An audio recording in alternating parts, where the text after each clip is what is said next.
my name is Jill. I'm a UX/UI designer. I gave Figma 5 out of 5. For more videos like this, click below. Before I use Figma, I tried Sketch, which is not working out for me well because it is not compatible to systems outside iOS and Apple. So then I actually tried Adobe XD. It was good, but it is not that user friendly. The system itself is a little bit buggy, so sometimes it will shut down all of a sudden, and that's why they didn't work out quite well for me. So I chose Figma because Figma is very user friendly.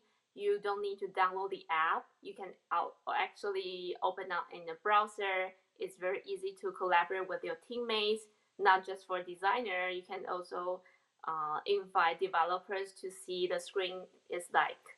So for me, it's very easy to learn. It's very smooth, and everything works out very good.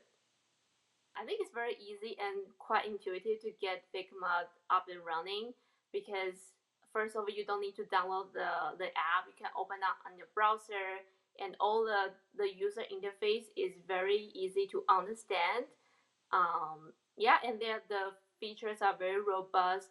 So it didn't take me a lot of time to get used to the interface.